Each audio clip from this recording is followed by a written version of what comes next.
जननी जन्म सौख्यानां वर्धनी कुलसंपदां पदवी पूर्व पुण्यानां लिख्यते जन्म पत्रिका सूर्याय च सोमाय मंगलाय बुधाय च गुरुशुक्र शनिभ्यश्च राघवे केतवे नमः। गजाननं भूतगणादिसेवितं कपित्थजम्बो फलसारभक्षितम् उमासुतं सोहविनाशकारणं नमामि विघ्नेश्वर पादपङ्कजम्। इष्टदेवता कुलदेवता नक्षत्र देवता प्रार्थना देवता குலதெய்வத்துடைய துணை கொண்டு மாத்ரு தேவதா பித்ரு தேவதா துணை கொண்டு இந்த வார ராசி பலன்களை நாம் பார்க்க போகிறோம். ஆனி மாதம் 30ஆம் தேதி முதல் ஆடி மாதம் 3ஆம் தேதி வரையிலான வார ராசி பலன் என்று சொல்லக்கூடிய 19/7/2025 வரை எப்படி இருக்குது அப்படிங்கிறத நம்ம பார்க்க போகிறோம். 14லிருந்து 19 வரையில் எப்படி இருக்குது அப்படிங்கிறத நம்ம பார்க்க போகிறோம். தனுசு ராசி நேயர்களே, உங்களுக்கு எப்படி இருக்கும் அப்படிங்கிறது, இந்த வாரம் எப்படி இருக்கும் அப்படிங்கிறது சொல்கிறேன். நம்பிக்கையுடன் துவங்கிய வேலை இப்பொழுது உங்களை ஏமாற்றும் நிலைக்கு போகும். கவனமாக இருங்க. உங்கள் முயற்சி பலனளிக்காமல் போவது மனதில் வெறுப்பையும் குழப்பத்தையும் உண்டு பண்ணும். தூக்கம் குறைவு, மூளை அழுத்தம், மனநிலை மாற்றம் ஏற்படும் அபாயம். நரம்பியல் பிரச்சனை அல்லது கண் பாதிப்பு ஏற்பட வாய்ப்பு உண்டு. நண்பன் பெயரில் கொடுத்த கடன் இழப்பாகலாம். பணக்குழப்பத்தில் சிக்க நேரிடும். திடீர் செலவுகள் குடும்பத்தில் பொருளாதார அழுத்தத்தை ஏற்படுத்தும். மேலாளர் எதிர்ப்பு, அதே போல் பார்த்திங்கன்னா ஒத்துழைப்பு சில விஷயங்களில் ரொம்ப குறைவாக இருக்கும். உங்கள் முயற்சிக்கு சில விஷயங்கள் தடையாக அமையும். இந்த வாரம் வேலையில் தாமதம், அங்கீகாரம் கிடைக்காமை, பொறுமைதான் ஒரே தாய். இதை சமாளிக்க என்ன செய்யணும், எப்படி பண்ணணும், இதெல்லாம் நீங்கள் தெரிஞ்சுக்கணும். இப்போ நிதானத்துடன் செயல்பட்டாலும் பல பிரச்சனைகளை சந்திக்கும் தனுசு ராசி நேயர்களை. உங்களது முயற்சி சில விஷயங்கள் தடைப்பட்டு கொண்டே இருக்கும். வீண் அவப்பெயர், உடல்நிலை சற்று பாதித்தல், கூடுதல் அக்கறை தேவை. சில விஷயத்தில் பார்த்தீங்கன்னா உழைப்பு அதிகம், ஊதியம் குறைவாக இருக்கும். உயர் அதிகாரிகளை அனுசரித்து செல்ல வேண்டும், வேறு வழியே இல்லை. நான் ஜால்ரா போட சொல்லலை, அனுசரித்து போங்க. ஜால்ரா போடுறதுங்கிறது வேறு, நம்ம ஜால்ரா போடுற குரூப்பே கிடையாது. ஏன்னா தனுசு ராசிக்குன்னு வில்லானை சொல்லால் விளைங்கிறமன் நீங்கள் எங்கே இருந்தாலும் தப்பிச்சுடுங்க, அது வேறு. உங்களை ஜால்ரா போட சொல்ல மாட்டேன். நீங்கள் அனுசரித்து போங்க. உயர் அதிகாரிகளா சரி போ, அவ்வளோதான், நீங்கள் மட்டும் உங்கள் வேலையை பார்த்துட்டு போங்க. அது நான் உங்களுக்கு சொல்லணுங்கிறது இல்லை, உங்களுக்கு தெரியும் எப்படி அனுசரித்து போகணும் அப்படிங்கிறது. கேட்ட இடத்துல பணம் சில இடத்துல சிக்கலாக தான் சேரும், உடனே கிடைக்காது, பார்த்துக்கோங்க. உயர் அதிகாரி உங்களுக்கு அவப்பெயர் ஏற்படுத்துகிற வண்ணம் நடந்து கொள்வார்கள். கவனமாக இருங்க, கோவப்படக்கூடாது. என்ன பண்ணுறியோ பண்ணு, எனக்குன்னு ஒரு நேரம் வரும், அப்போ ஒன்று நான் வச்சுக்கிறேன். எப்போ எனக்குன்னு ஒரு நேரம் வரும், அப்போ நான் ஒன்று வச்சுக்கிறேன், அப்போ நான் ஒன்று வச்சு செய்வேன் அப்படின்னு நினச்சிக்கோங்க. அவ்வளோதான், வேறு ஒன்றுமே கிடையாது. அதாவது வாழ்க்கைங்கிறது ஒரு வட்டம், தெரியல யார் சொல்லியிருக்காங்கன்னு, அதை ஞாபகம் வச்சுக்கோங்க. அவ்வளோதான். சில நேரத்தில் திட்டமிட்டு செய்தால் எல்லா விஷயமும் நல்ல விஷயமாக அமையும். இப்படி இருக்கக்கூடிய காலகட்டத்திலே குடும்பத்தில் எடுத்துட்டீங்கன்னு சொன்னால் உங்களுடைய ஒற்றுமையே பலம். ஒற்றுமையாக இருங்க, சந்தோஷமாக இருங்க, குடும்பத்தை ஹாப்பியாக இருங்க. மூல நட்சத்திரம் தனுசு ராசி, புராட நட்சத்திரம் தனுசு ராசி, அதே போல் அடுத்ததாக பார்த்திங்கன்னா உத்திராட நட்சத்திரம் தனுசு ராசி. ஹாப்பியாக இருங்க, சந்தோஷமாக இருங்க, பரவாயில்ல, எவ்வளோ சந்தோஷமாக இருங்க, பார்த்துக்கலாம், எது இருந்தாலும் பார்த்துக்கலாம், நல்லதே ஒரு நடக்கும், பார்த்துக்கலாம். எப்படி இருந்தாலும் நமக்கு நல்லது தாங்க நடக்கும், குழப்படாது. இன்றைக்கி இப்படி இருந்துக்க நம்ம வரும். போராட நட்சத்திரம் தனுசு ராசியில் மனசில் சில குழப்பங்கள் இருக்கும், எல்லாமே சரியாயிடும். ஸோ கவலைப்படாதீங்க. சில பேர் பார்த்திங்கன்னா இப்போ பார்த்திங்கன்னா லாங் லீவில் இருக்கக்கூடியவங்களாம் இருப்பாங்க. உடல்நிலை எல்லாம் கவனமாக பார்த்துக்கோங்க. வேலை தொழிலெலாம் சிறப்பாக இருக்கக்கூடியதெல்லாம் கொஞ்சம் பார்த்துக்கோங்க. திருமணம் சம்மந்தப்பட்டதெல்லாம் திருமணம்லாம் கூடி வரும். வீட்டில் சுப நிகழ்ச்சிகள்லாம் வீட்டில் கூடி வரும். இந்த இதில் மறுமணம் சில பேருக்கெல்லாம் கூடி வரத்துக்கான வாய்ப்புகள்லாம் இருக்கும். விவாகரத்து சம்பந்தமான சில விஷயங்கள்லாம் கைகூடும். சொத்து சம்பந்தமான சில விஷயங்கள்லாம் நல்ல ஸ்திரமாக இருக்கும். மனயோகங்கள்லாம் உண்டு. சகோதரன் சகோதரிக்குள்ள ஒற்றுமை வேண்டும். வீண் சண்டை சச்சரவுகள் வரத்துக்கான வாய்ப்புகள் உண்டு. மாணவிகள் மனசில் கற்பனை பண்ணினா மட்டும் போராதுமா, சரிங்களா? மாணவ மாணவிகளே, உங்களுக்கு நான் சொல்லக்கூடியது கற்பனை பண்ணினா மட்டும் போகாது. நான் டாக்டர் ஆகிடுவேன், நான் ஒரு இதில் வந்து ஃபேஷன் டெக்னாலஜி இது பண்ணுவேன், நான் ஒரு கம்ப்யூட்டர் சயின்ஸில் நான் இதாக வந்துடுவேன், கோல்டு மெடலிஸ்ட் வாங்கிடுவேன்னு சொல்லி வீட்டில் பேசுகிறதுல கிடையாது. அதை செயலில் காட்ட வேண்டும். கோல்டு மெடலிஸ்ட் ஆகிடுவேன் நீங்கள் சொல்கிறீங்க இல்லையா, அதை செயலில் காட்ட வேண்டும். செயலில் காட்டணும்னா என்ன பண்ணணும்? ஃபோனையும் மற்ற விஷயத்தையும் மறந்துடணும். ஃபோனும் டிவியும் மறந்துட்டிங்கனாலே உங்கள் வாழ்க்கையில் நீங்கள் நல்லா வருவீங்க. ஆனால் என்றைக்கு நம்ம ஆன்லைன் கிளாஸும் படிக்க ஆரம்பித்தோமோ அன்றைக்கே ஃபோனுக்கு அடிக்ட் ஆகிட்டோம். நிறையா குழந்தைகள்லாம் ஃபோனுக்கு நிறைய அடிக்ட் ஆகிட்டாங்க. இன்றைக்கும் ஃபோன் எடுத்தோம்னா ஏன்ற விஷயத்தெல்லாம் எடுத்து பார்த்துட்டு இன்றைக்கும் நிறைய விஷயம் நமக்கு யூஸ் ஆகுது, யூஸ் ஆகாமல் இல்லை.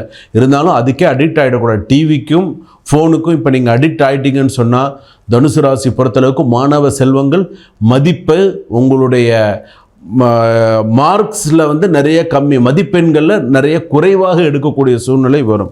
ஸோ கவனமாக, ஏன் தனுசு ராசிக்கு இப்படி சொல்கிறேன்னு நீங்கள் கவனமாக இருக்கணும். ஃபோனெல்லாம் குறைச்சிக்கோங்க, வேண்டாம். அதில் நல்லதும் வரும் கெட்டதும் வரும், தேவையில்லை நமக்கு. அதெல்லாம் நமக்கு எது தேவை? படிப்பு, அதை மட்டும் பாருங்கள்.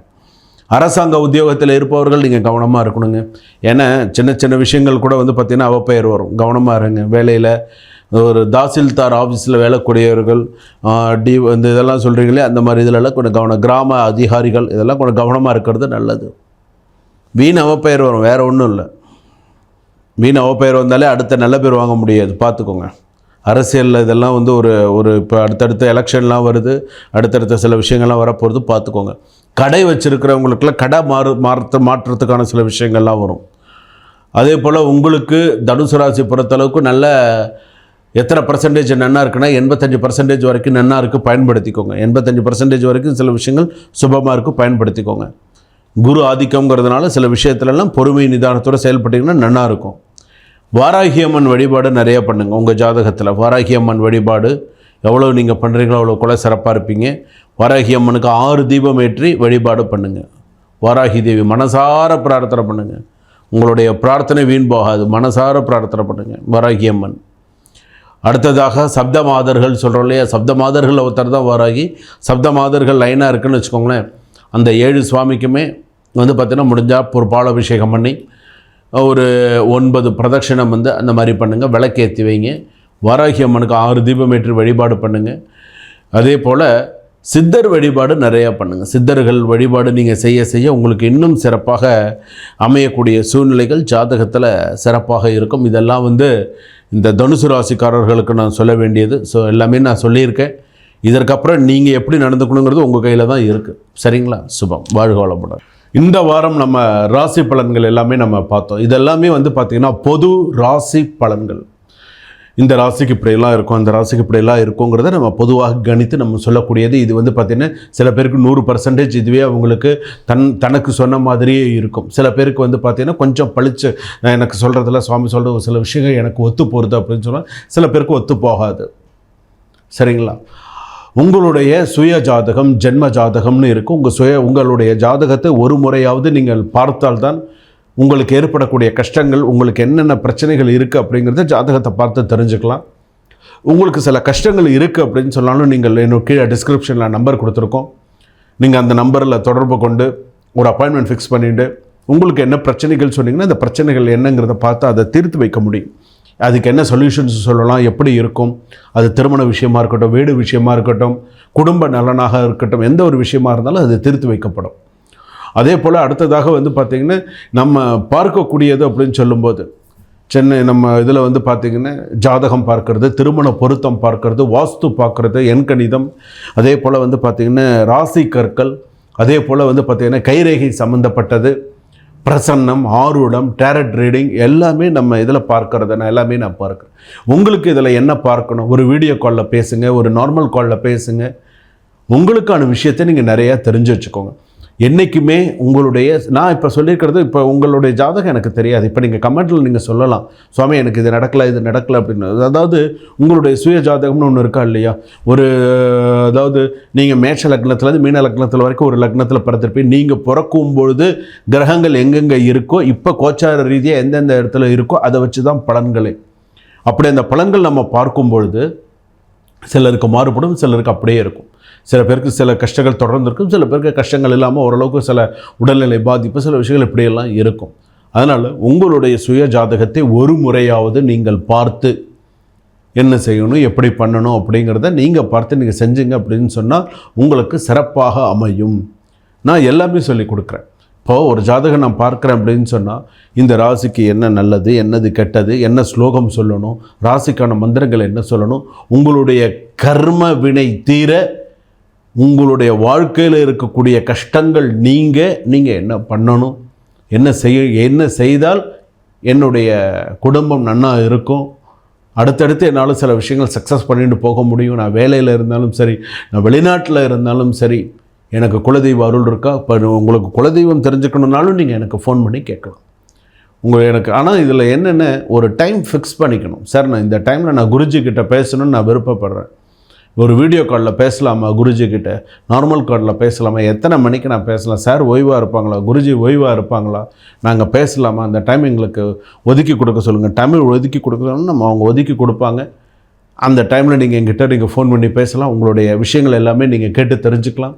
அப்போ தான் உங்களுக்கு முழு ஒரு திருப்தி இருக்கும். ரைட், நம்ம ஜாதகத்தை நம்ம முழுமையாக என்றைக்குமே இந்த ப்ரெசண்ட், பாஸ்ட், ஃப்யூச்சர்னு 3 விஷயம் இருக்கா. ப்ரெசண்ட் நடந்துட்டு இருக்கிறது, இப்போ நடந்துட்டு இருக்கிறது ப்ரெசண்ட்டு, பாஸ்ட் முடிஞ்சு போனது ஃப்யூச்சர். இந்த ப்ரெசண்ட்டும் பாஸ்ட்டும் விட்டுருங்க, ஃப்யூச்சர் இருக்குது பார்த்தீங்களா, அதை தான் நீங்கள் முக்கியமாக எடுத்துக்கணும். எதிர்காலத்தில் என் ஜாதகத்தில் எனக்கு என்ன நடக்கும், அடுத்து நான் என்ன பண்ண போகிறேன், அதை கேட்டு அதை கரெக்டாக அதுக்குண்டான விஷயத்தை உங்களை மன தைரியத்தோடு, சரி இனி வரக்கூடிய 10 வருஷம் எனக்கு இப்படி தான் இருக்கும், இனி வரக்கூடிய 10 வருஷம் எனக்கு இப்படி தான் இருக்குன்றத நீங்கள் சிறப்பான முறையில் அதை நீங்கள் தெரிஞ்சு வச்சுட்டிங்கன்னா உங்கள் வாழ்க்கை உங்கள் கையில், நீங்கள் அழகாக வெற்றி பெற்று அடுத்தடுத்து சக்ஸஸ் பண்ணிகிட்டே போகலாம். தெய்வ அனுகிரகம் முக்கியம், உபாசன தெய்வம் முக்கியம், இதிலெல்லாம். சரிங்களா? சுபம். வாழ்க வளமுடன்.